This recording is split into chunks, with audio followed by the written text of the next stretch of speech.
오늘은 대결과 반목의 고리를 끊고 한반도 평화와 번영의 미래로 나아가기로 약속한 6.15 남북 공동선언 26주년입니다. 6.15 공동선언은 우리가 결코 잊지 말아야 할 희망의 이정표가 되어주었습니다. 매년 이맘때가 되면 민족의 미래를 위해 한반도 평화의 초석을 놓아주셨던 김대중 대통령의 담대한 지혜를 다시금 깊이 되새깁니다. 평화를 위한 길은 따로 없습니다. 평화가 곧 길입니다. 평화가 흔들리면 경제가 흔들리고 평화가 흔들리면 대한민국이 흔들립니다. 한반도 평화를 지키는 것이야말로 국민의 안전과 생명을 구하는 길이며 대한민국의 밝은 미래를 여는 가장 확실한 열쇠입니다. 이것이 바로 6.15 남북 공동선언이 우리에게 남긴 숭고한 정신입니다. 이재명 정부는 6.15 남북 공동선언의 정신을 계승해 한반도 평화의 길을 당당히 열어가고 있습니다. 대북 전단과 확성기 방송이 중단되며 긴장감이 감돌던 접경 지역은 평화로운 일상을 되찾았습니다. 이번에 강원도에서 크게 승리했는데요. 매우 놀라운 사실은 강릉에서 최초로 민주당 시장이 나온 것도 굉장히 의미가 큽니다.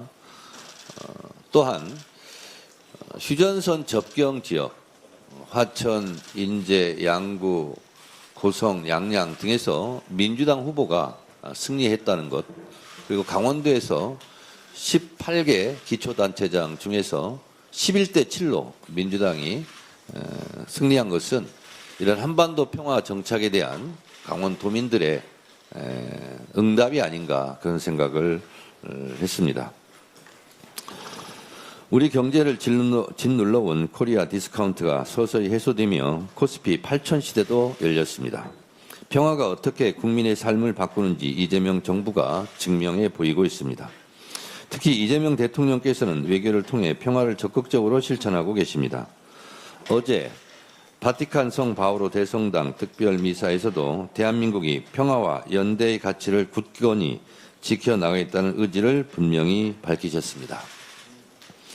앞으로도 민주당은 이재명 정부와 함께 더욱 굳건한 한반도 평화 시대를 열기 위해 매진하겠습니다. 민주당은 한반도에 상생의 봄이 꽃필 수 있도록 한반도 평화 정착을 위한 정부의 노력을 든든히 뒷받침하겠습니다. 미국과 이란과의 전쟁이 106일 만에 끝났습니다. 미국과 이란이 종전 합의문에 19일 서명한다고 발표되었습니다. 트럼프는 호르무즈 해협을 전면 개방하고 봉쇄를 해제한다고 발표했고 이란은 카타르 중재로 합의했다며 모든 분쟁을 종식한다고 발표했습니다. 매우 좋은 일입니다. 전 세계를 공포와 불안으로 떨게 했던 미국, 이란과의 전쟁이 끝났기 때문에 정치, 경제 등 국제관계가 정상화의 길로 접어들기를 기대합니다. 정말 다행이고 잘된 일입니다. 고육과 위기 등이 진정되고 세계 평화가 정착되기를 기대합니다. 우리나라 경제에도 긍정적인 효과를 기대합니다. 평화가 곧 경제입니다. 우리나라의 지정학적 요건과 대외 경제 의존성에 비추어 기쁜 소식이 아닐 수 없습니다. 미국, 이란 간의 전쟁 종식을 환영합니다. 제가 회의 들어오기 전에 보니까 트럼프 대통령이 김정일과의 회담했던 산책하는 장면을 올렸습니다. 어제 이재명 대통령께서 이탈리아 성 바오로 성당에서 특별 미사를 했습니다.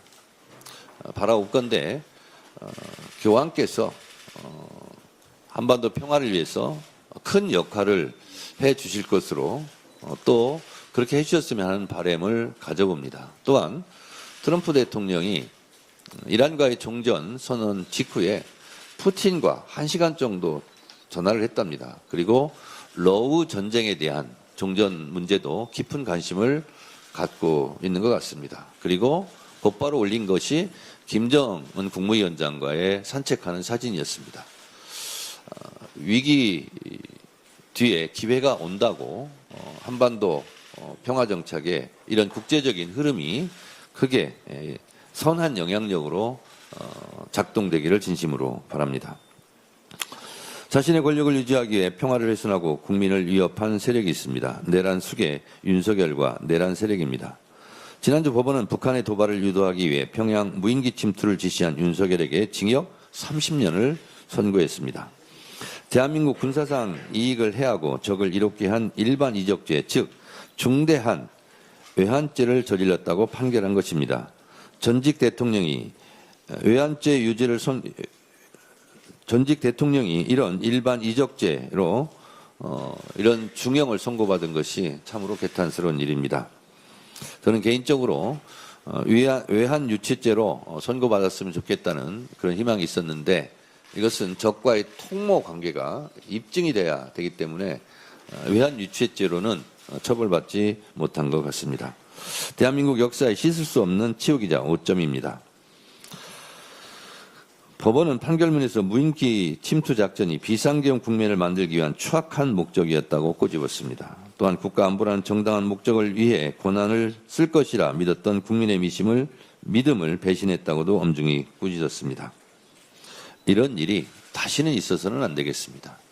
그리고 불법 비상계엄과 내라는 꿈도 꿀 수 없을 정도로 우리가 헌법에 못 박아놓자는 것이 한번 좌절됐습니다. 그런 면에서도 대한민국의 국가 안위를 위해서라도 이 불법 비상계엄을 할 수 없을 정도의 개헌이 필요하지 않은가 다시 한번 말씀드립니다.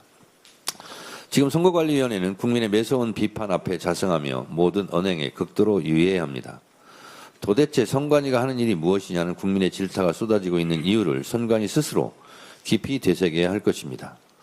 그런데 국민들이 주권 침해를 분노하는 상황에서 선관위 청사 안에서는 골프 연습을 하는 등 기강회의가 극에 달했습니다. 국민이 선관위에 실망하고 분노하는 것은 모두 선관위가 자초한 일입니다. 대한민국 민주주의 역사 앞에 고개 숙여 사죄해야 할 매우 중대하고 엄중한 사안입니다. 이번 사태는 인적 쇄신이나 몇 명의 사태로 봉합될 일이 결코 아닙니다. 더불어민주당은 오직 주권자의 권익을 보호한다는 전향적인 자세로 이번 참정권 침해 문제를 해결하고 선거제도 개혁을 완수하는 데 앞장서겠습니다. 다만 이 엄중한 국면을 정치적 목적으로 악용하려는 움직임에 대해서는 우려를 표하지 않을 수가 없습니다. 본인의 존재 가치를 증명하기 위해 부정선거라는 음모론을 제기하는 것은 사실도 아니고 민주주의에 도움이 되지도 않습니다. 또한 선관위는 헌법상 독립기구입니다. 이를 특정 세력이나 대통령과 무리하게 연결해 정쟁의 도구로 삼는 것 역시 바람직하지 않습니다. 비판은 합리적으로, 해법은 제도적으로 마련돼야 함을 다시 한번 강조드립니다. 각종 가짜뉴스와 루머들이 난무하고 있는데 이 또한 그대로 두고 볼 수는 없는 일이다라고 생각하고 이번 선관위 사태와 관련해서 선관위가 잘못한 것은 엄중하게 묻되 이와 관련해서 가짜뉴스 허위사실 유포로 더 혼란에 빠뜨리는 세력에 대해서는 사법당국에서 단호한 조치를 해주시기를 기대합니다. 민주당은 국정조사, 특검 등 국회가 할 수 있는 모든 수단을 동원해 한 점 의혹 없이 철저하게 진상을 규명하고 책임자를 처벌할 것입니다. 이탈리아 순방에서 이재명 대통령은 양국 관계를 최고 수준인 특별 전략적 동반자 관계로의 격상과 함께 양국 협력에 새로운 전기를 마련했습니다. 지정학적인 불확실성이 커진 국제정세 속에서 이탈리아와의 협력 관계를 더욱 단단하게 다지는 한편 르네상스의 발원지인 피렌체를 방문하여 문화 외교의 실질적 결실을 보여주고 계십니다. 국립중앙박물관과 세계적 미술관인 우피치 미술관 간의 MOU 체결은 양국 문화유산과 전시 콘텐츠 협력의 판을 키운 의미 있는 성과입니다. 아울러 이번에 체결된 한 이탈리아 영화 공동 제작 협정을 계기로 우리 K콘텐츠의 유럽 진출은 더욱 탄력을 받게 되었습니다. 이번 순방에서 이재명 대통령은 이탈리아 측으로부터 최고 수준의 훈장을 수훈하며 대한민국 위상과 성과를 국제적으로 인정받았습니다. 앞으로도 이재명 정부가 이끄는 대한민국 우수한 역량이 세계와 더욱 활발히 연결되고 그 성과를 풍성하게 나누게 되기를 기대합니다. 제가 지방선거 때도 참 많은 국민들한테 들었던 얘기입니다. 윤석열 대통령 때는 윤석열 대통령이 외국에 나갈 때마다 불안했었는데 이재명 대통령은 외국에 나갈 때마다 순방할 때마다 뭔가 기대가 된다는 거예요. 그리고 순방 때마다 역대급 성과의 국위선양으로 자랑스럽다, 자부심을 가진다 이렇게 국민들이 뿌듯해 했던 얘기를 많이 들었습니다. 이재명 대통령의 외교 역량으로 이재명 대통령은 월드 클래스의 세계적인 지도자로 자리매김하고 있습니다. 국민의 한 사람으로 자랑스럽습니다. 수출로 먹고 사는 우리나라의 경제 구조상 그 어느 나라보다 외교 역량이 중요합니다. 중동 전쟁도 종식되고 있기 때문에 한국 외교 역량과 한반도 평화 정착으로 한국 경제 성장에 큰 계기가 도래하기를 기대합니다. 더불어민주당은 이런 중동 전쟁 종식에 따른 한반도 평화 정착과 대한민국 경제 발전에 대한 대책을 논의하는 회의를 조만간 개최하도록 하겠습니다. 감사합니다. 다음으로 한병도 원내대표의 발언이 있겠습니다. 민주당은 이번 주 본회의를 열어 투표용지 부족 사태 국정조사 계획서를 처리하고 국조특위를 즉각 가동하겠습니다. 투표용지 부족으로 인한 국민 참정권 침해는 절대 용납할 수도 이해할 수도 없는 참사입니다. 투표용지 인쇄 수량 산정 구실부터 추가 투표지 불출 지연, 투표 중지, 그 과정에서 행정 전반의 공백까지 선거 사무 전반에 문제가 발견됐습니다. 민주당은 국민 여러분의 분노와 공분을 받들어 진상을 명명백백히 규명하고 책임자 처벌과 재발 방지 대책 마련에 시급히 나서겠습니다. 나아가 헌법상 독립기관이라는 지위에 기대어 본연의 역할을 내팽개친 선거 불신을 초래한 선관위의 확실한 책임을 묻겠습니다. 국정조사가 그 시작입니다. 민주당은 국정조사 계획서를 채택한 이후 투기가 업무보고, 청문회, 현장 조사까지 전방위적인 활동을 전개해서 티끌 하나의 의혹도 남기지 않고 해소할 수 있도록 준비하겠습니다. 국정조사와 함께 선거제도 개혁 TF를 중심으로 선거관리 사무 전반과 선관위 조직 개혁을 위한 제도 개선에 신속히 나서도록 하겠습니다. 국정조사와 함께 후반기 원구성 또한 18일까지 마무리해야 합니다. 6.3 지방선거에서 우리는 무책임한 정쟁을 뒤로하고 민생을 살리기 위해 열심히 일하라는 주권자의 준엄한 명령을 확인했습니다. 그런데 국민의힘은 지방선거에서 나타난 견제의 균형의 민심을 반영해야 한다는 아전인수식 해석을 내놓으며 자신들이 법사위원장을 맡아야 한다고 주장합니다.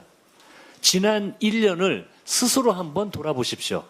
이재명 정부 출범 이후 사사건건 국정에 발목 잡고 상임위를 정쟁의 도구로 삼는 것을 벌써 잊었습니까? 민생 법안에 필리버스터를 신청하는가 하면 국익을 볼모로 대미투기를 일방적으로 멈춰 세우기도 했습니다. 어느 국민이 이를 뒷전으로 미루고 정쟁이나 일삼으라 했습니까? 법사위원장을 달라는 국민의힘의 주장은 후반기 국회 민생 파업 선언과 다름없습니다. 누차 말씀드렸듯이 제22대 국회 후반기 원 구성의 유일한 원칙과 기준은 민생과 성과입니다. 일하는 국회를 만드는 것입니다. 일하는 국회를 만들기 위해서는 법사위는 민주당이 맡아야 합니다.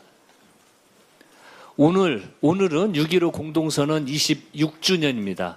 26년 전 통일이 눈앞으로 성큼 다가온 듯 했지만 한 세대가 지난 지금도 여전히 남북의 거리는 멀기만 합니다. 국제 정세는 분열과 갈등 속에 국익을 위해 뭉치고 흩어짐이 빠르게 이루어지고 있습니다. 이럴 때일수록 고 김대중 전 대통령님의 평화통일을 향한 노력이 더욱 그립고 소중해집니다. 김대중 정신을 계승하는 정부로서 유럽 순방에 나선 이재명 대통령님은 교황과 만남에서 평화와 연대의 메시지를 전했습니다. 이재명 정부의 한반도 평화를 위한 일관된 노력이 빛을 발할 수 있도록 민주당은 26년 전과 같이 힘껏 뒷받침하겠습니다. 이상입니다. 다음으로 황명선 최고위원의 발언이 있겠습니다. 네, 오늘은 6.15 공동선언 26주년이 되는 날입니다. 6.15 선언은 오랜 적대와 긴장을 넘어 평화의 가능성을 전 세계에 알린 역사적 전환점이었습니다. 어제 이재명 대통령께서는 바티칸 특별 미사 연설을 통해 지금도 그 희망의 불씨가 살아있다라고 분명히 밝히셨습니다. 지금 한반도는 소통의 통로가 막혀있고 불신과 긴장은 여전하지만 다시 분단의 시대로 되돌아갈 수는 없습니다. 대통령께서 말씀하신 대로 정전 사태를 넘어 지속 가능한 평화 체제를 구축하기 위해 할 수 있는 모든 것을 다해야 합니다. 평화는 한쪽의 양보가 아니라 상호 신뢰의 회복에서 시작됩니다. 대결보다 대화가, 두려움보다는 신뢰가 더 큰 힘이라는 것을 우리는 역사를 통해서 배웠습니다. 더불어민주당은 6.15 정신을 계승하여 한반도의 평화가 세계의 평화로 이어지는 선순환을 만들어가는데 앞장서겠습니다. 국민 참정권 침해 사태와 관련해서 우리 민주당이 앞장서겠습니다. 6.3 지방선거에서 드러난 선거관리위원회의 총체적 무능을 해결하기 위한 개혁 작업의 속도를 빨리 내야 합니다. 국정조사는 기본이고 특검 도입과 계엄까지 적극적으로 해야 합니다. 정치권은 정쟁의 시간을 소모하지 말고 국회에서 여야가 합의할 수 있는 것부터 근본적인 개혁 방안을 만들기 시작해야 합니다. 지금까지 드러난 사실만으로도 선관위는 위에서부터 아래까지 기강이 무너진 조직이고 선관위가 헌법상 독립기관으로 존재할 가치가 있는지 많은 국민들은 근본적인 의문을 갖습니다. 하지만 이 사태를 악용해 부정선거 음모론으로 선동하는 것은 반사회적 행태로 법과 원칙에 따라 합당한 엄중한 책임을 물어야 합니다. 장동혁 대표를 비롯한 일부 국민의힘 의원들이 이번 선거관리 부실선거와 관련돼서 부정선거라고 하면서 재선거 도입을 주장하며 이 사안을 정쟁으로 몰아가고 있습니다. 바로 이 행태를 즉각 중단해야 합니다. 국민 참정권이 침해된 이 사건을 민주주의와 국민주권 강화를 위한 전화회복의 계기로 삼아야 합니다. 국민의힘은 광장이 아니라 국회에서 국민의 참정권을 지키기 위한 초당적 협력에 나설 것을 강력하게 촉구합니다. 이상입니다. 다음으로 강덕구 최고위원의 발언이 있겠습니다. 26년 전 오늘 김대중 대통령과 김정은 국방위원장이 손을 맞잡았습니다. 분단 이후 처음으로 남북 정상이 마주했던 그야말로 감격스러운 순간이었습니다. 6.15 남북 공동선언 26주년을 맞이해서 평화의 가치를 다시금 되새깁니다. 평화는 단순한 구호나 이념이 아닙니다. 국가 안보와 대한민국의 미래가 걸린 가장 엄중한 현실의 문제입니다. 평화가 공고할 때 비로소 국민의 삶이 안정을 찾고 그리고 경제가 살아나고 그리고 내일의 미래를 꿈꿀 수 있습니다. 민주당은 6.15 남북 공동선언의 숭고한 정신을 변함없이 이어가겠습니다. 이재명 정부와 발맞춰서 멈춰선 한반도의 평화의 시계를 다시 움직이겠습니다. 어제 발표된 리얼미터 여론조사 결과 정당 지지율에서 국민의힘의 5차 범위 밖 역전을 허용했습니다. 대통령 국정 지지율도 4주 연속 떨어졌습니다. 집권 2년차에 이런 여론조사 결과를 마주하고 있는 것에 대해서 우리 모두 긴장해야 합니다. 지난 13일 이재명 대통령께서 SNS를 통해서 뜻깊은 메시지를 전하셨습니다. 해외 순방 중에도 당과 대한민국을 걱정하면서 한시도 마음을 놓지 못하셨을 대통령의 고뇌와 충정이 고스란히 느껴졌습니다. 여당의 열정은 우리 진영이 아니라 국민 전체를 향해야 한다. 대결과 배제보다는 끊임없는 대화 소통으로 갈등을 조정하고 반발을 최소화하는 큰 그릇의 역할을 해야 한다는 대통령의 말씀처럼 지금 우리 여당에게 주어진 책무는 명확합니다. 여당은 대통령과 운명을 같이 하는 운명 공동체이자 국민의 삶을 온전히 책임지는 자리입니다. 말이 아닌 행동으로 과정뿐만 아니라 확실한 결과로 증명해야 합니다. 진영의 이익보다 국민 전체를 향한 무한 책임으로 평가받아야 합니다. 그것이 집권 여당이 짊어진 무게이며 정권 재창출을 위한 필수 조건이기도 합니다. 지방선거가 끝나고 이재명 정부 2년차를 맞이한 지금 집권 여당은 매우 중요한 분기점에 있습니다. 지금 당장만 하더라도 해야 할 일이 한두 가지가 아닙니다. 미국, 이란 종전에 선제적으로 대응해서 유가 안정화를 비롯해서 산업과 민생 전반의 대책을 마련해야 됩니다. 외교 안보의 불확실성을 제거하고 남북 관계를 복원해야 합니다. 26년 오늘 시대가 요구하고 당원과 국민이 기대하는 민주당의 모습은 분명합니다. 바로 이재명 대통령과 뜻을 함께 해서 이재명 정부의 성공을 확실하게 뒷받침하고 그리고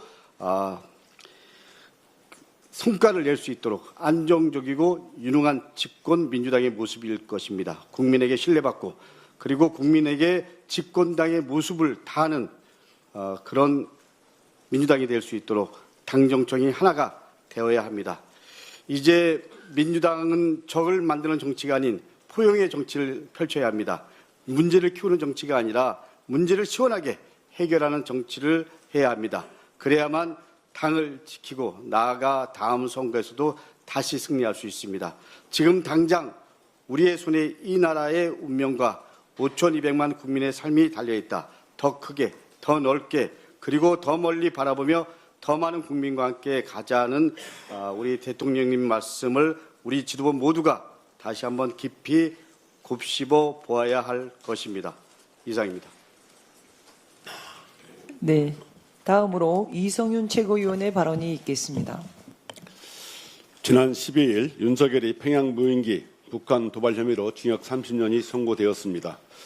윤석열의 내란 우두머리 무기징역에 이어 일반 이적죄로 징역 30년이 선고되었지만 아직도 윤석열 등 몇몇 소수 외에 대다수 내란 관련자들은 제대로 된 처벌이나 청산은 되지 않고 있습니다. 지금은 내란 청산과 개혁 완수에 매진해야 할 때입니다. 윤석열 내란을 극복한 이재명 국민주권 정부 출범 1년이 지났지만 아직도 준동하는 12.3 내란 세력을 티끌까지 남김없이 청산하고 검찰 개혁을 완수해야 할 때입니다. 올해 9월 말까지 검찰 개혁 막바지입니다. 끝까지 완전하게 개혁해야 국민이 안심합니다. 윤석열 정치검찰이 김건희나 자기들 편에게는 면죄부를 주고 야당이나 마음에 들지 않는 상대방에게 보복수사, 표적수사를 해대더니 급기야 조작수사와 기소까지 저질렀습니다. 이러한 전두환 하나회 같은 윤석열 검찰을 뒷배로 윤석열은 12.3 불법 개업 내란을 일으켜 국민의 생명과 대한민국 헌법 질서를 위협했습니다.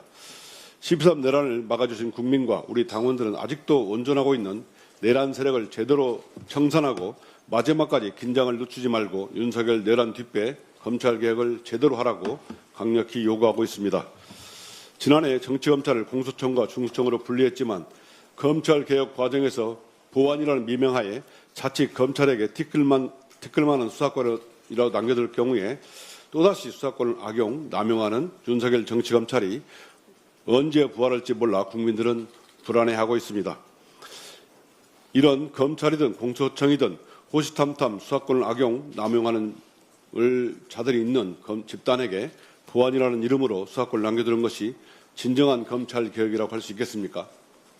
하여 수사로 악용, 남용될 수 있는 보안 수사권을 완전히 폐지하고 수사와 기소의 완전한 분리로 검찰 개혁을 끝까지 제대로 완수해야 합니다.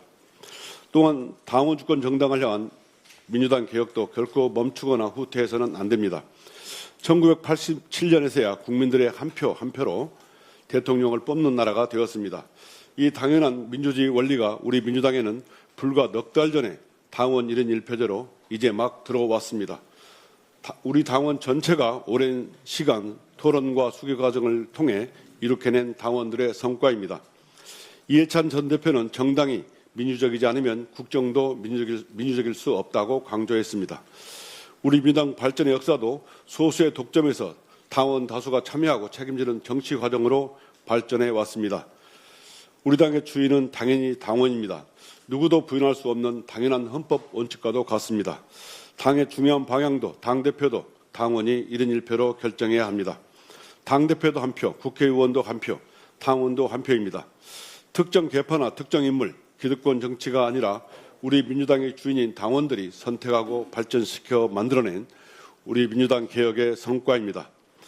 이러한 내란 청산 검찰 개혁 1인 1표 당원 주권 정당으로 개혁이 멈추거나 결코 후퇴해서는 안 됩니다. 더 강한 개혁 민주당으로 나아가야 합니다. 지금 흔들림 없이 내란 청산, 안전한 검찰 개혁, 당원 주권 정당으로 개혁으로 나가는 것은 대한민국 주권자 국민과 당의 주인 당원의 요구입니다. 이상입니다. 다음으로 문정복 최고위원의 발언이 있겠습니다. 안보를 권력의 도구로 삼은 죄 끝까지 책임을 물어야 합니다. 지난 금요일 윤석열이 비상계엄의 명분을 만들기 위해서 북한에 무인기를 투입한 혐의로 징역 30년을 선고받았습니다. 헌정사상 처음으로 전직 대통령에게 일반 이적죄 유죄가 인정된 판결입니다. 국민의힘은 이 판결과 관련해서 침묵하는 이유가 무엇일까요? 동의한다는 뜻으로 이해해도 되겠지요? 법원은 국가안보와 국토방위를 위한 작전이 아니라 비상계엄 상황을 만들기 위한 작전이라고 판단했습니다. 대통령에게 부여된 국군 통수권과 계엄권은 국가와 국민을 지키기 위한 권한입니다. 그 권한이 정치적 위기를 모면하고 권력을 지키기 위한 수단으로 쓰였다면 그 자체로 헌정 질서에 대한 중대한 배신입니다. 안보는 권력자의 것이 아닙니다. 군은 개인의 정치적 이해를 위해 동원될 수 있는 조직이 아닙니다. 국민의 생명과 한반도의 평화를 권력 유지의 도구로 삼은 일은 어떤 이유로도 용납될 수 없습니다. 이번 판결은 12.3 내란의 본질이 무엇이었는지 다시 분명하게 보여주고 있습니다. 국민을 지켜야 할 권력이 오히려 국민을 위험에 빠뜨리고 헌법을 소외할 자리가 헌법을 흔드는 출발점이 되었습니다. 아직 끝난 것이 아닙니다. 책임은 법정의 한 판결로 끝나지 않습니다. 다시는 어떤 권력도 안보를 사유화하고 군을 정치의 도구로 삼지 못하도록 제도적 장치도 단단히 세워야 합니다. 더불어민주당은 헌정 질서를 무너뜨린 책임을 끝까지 묻겠습니다. 국민의 안전과 평화, 대한민국의 민주주의를 지키는 일에 한치의 흔들림도 없이 가겠습니다. 이상입니다. 다음으로 박지원 최고위원의 발언이 있겠습니다. 투표용지 부족 사태로 국민들의 참정권이 침해받았습니다. 올림픽공원 개표소 앞에서 열 하루째 이어지는 봉쇄 시위를 보면서 참담한 마음입니다. 국민들의 분노는 선관위의 부실한 선거 관리에서 비롯된 것입니다. 이 분노를 정치권에서는 정직하게 받아들여야 합니다. 민주당은 입장이 분명합니다. 철저한 진상규명, 선관위의 전면 혁신, 그리고 국민 신뢰 회복입니다. 투표용지의 인쇄와 배정, 수급관리, 현장 대응, 보고체계, 어디에서 문제가 생겼는지 국민 앞에 낱낱이 밝혀야 합니다. 위법과 직무유기가 확인되면 지위고하를 막론하고 엄정한 책임을 물어야 합니다. 그런데 이 중대사안을 정략적으로 악용하려는 움직임도 있습니다. 국민의힘 장동혁 대표는 특별법을 통한 전국 단위 재선거를 거론하고 있습니다. 지난 지방선거에서 참패해서 자신이 처한 정치적인 위기를 빠져나가려는 무책임한 주장입니다. 선거에 문제가 있었으면 법이 정한 절차로 다투면 됩니다. 공직선거법은 선거 결과에 영향을 미쳤다고 인정되는 경우에 한해서 선거의 전부 또는 일부 무효를 결정하도록 정하고 있습니다. 개별 선거구의 문제는 소청과 소송을 통해 법원이 판단할 일입니다. 특별법을 만들어서 이미 치러진 선거 전체를 일괄 무효화하고 전국 재선거를 하자는 주장은 헌법적으로도 용납되기 어렵습니다. 우리 헌법 13조 2항은 소급 입법에 의한 참정권 제한을 금지하고 있는데요. 그 참정권에는 국민들의 선거권뿐만 아니라 후보자의 피선거권, 당선인의 공무담임권도 포함되기 때문입니다. 법률가 출신 정치인이라면 누구보다 헌법과 법률이 정한 절차를 존중해야 합니다. 재선거를 해서 결과가 또 마음에 들지 않으면 그때 또다시 어떤 음모론을 들고 나오시렵니까? 국민들께서는 선관위의 부실을 바로잡으라는 것이지 헌법 질서를 흔드는 정치를 보자는 것이 아닙니다. 위헌적인 선동으로 국민 불안을 키우지 마십시오. 위기는 정직하게 대면할 때 극복할 수 있습니다. 민주당은 국정조사와 제도 개혁을 통해서 무너진 선거 행정을 바로 세울 것입니다. 투표용지 수급관리, 현장 대응 매뉴얼, 선관위에 대한 내부 통제와 외부 감시 체계까지 전면적으로 손보겠습니다. 음모론이 아니라 진실을, 정쟁이 아니라 개혁을, 갈등이 아니라 국민 신뢰 회복을 위해 매진하겠습니다. 이상입니다. 끝으로 박규환 최고위원의 발언이 있겠습니다. 제22대 국회의 시간이 이제 절반도 남지 않았습니다. 갈 길은 멀고 할 일은 많은데 정말이지 시간은 짧습니다. 국민의 참정권을 구현하기 위한 헌법적 책무를 제대로 이행하기는커녕 첨단 대한민국, 모범적 민주국가 대한민국이라는 명성을 한순간에 깡그리 망가뜨린 선거관리위원회에 대한 국민적 분노에 국회가 신속하게 응답해야 합니다. 역대급 부실 선거에 대한 원인을 규명하고 책임자를 문책하고 선거관리체계 전반을 개혁함으로써 국민 참정권 실현에 한치의 오차도 허용하지 않도록 다시는 부정선거 운운하는 가짜뉴스가 설 자리를 없애야 할 것입니다. 이재명 대통령의 유럽 선방 외교 성과에 대한 후속 입법 지원도 착수해야 합니다. 반도체 호황과 수출 정대의 온기를 골목 상권과 소상공인 등 국민 모두의 삶으로 확산시키고 시대적 과제인 AI 대전환을 현실로 구현할 수 있도록 민생경제, AI 국가 전략을 입법으로 시급히 뒷받침해야 합니다.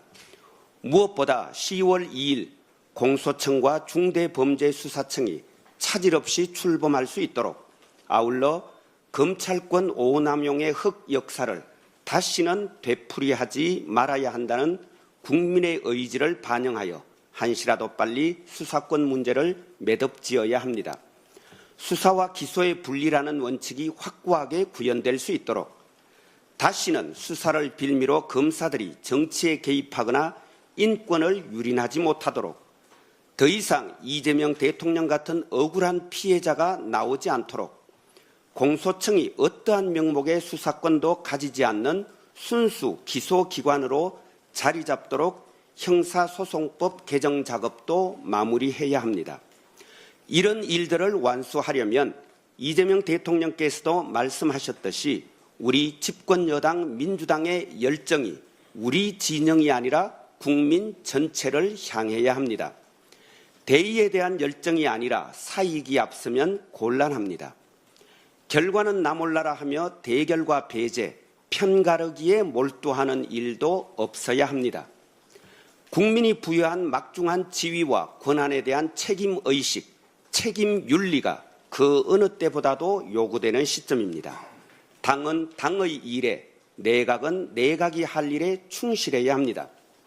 대통령께서는 국익을 위해 전쟁 같은 국제 외교 무대에서 죽을 힘을 다해 일하고 계십니다. 국무총리를 필두로 모든 국무위원과 공직자들은 복무기강을 바로 세우고 각자의 소임에서 한치의 흐트러짐도 있어서는 안 될 것입니다. 우리 당 소속 국회의원 당직자들 또한 당원의 주권 의지를 관철하고 대통령과 정부를 제대로 뒷받침하기 위해 당 대표를 중심으로 합심 단결하여 일해 주실 것을 간곡히 요청합니다. 지금 당장 우리의 손에, 우리 민주당의 손에 이 나라의 운명과 5,200만 국민의 삶이 달려 있습니다. 정말이지 지금은 일해야 할 때입니다. 대통령님 말씀대로 더 크게, 더 넓게, 더 멀리 보며 더 많은 국민과 함께 앞으로 전진하는 민주당이 되어야겠습니다. 고맙습니다.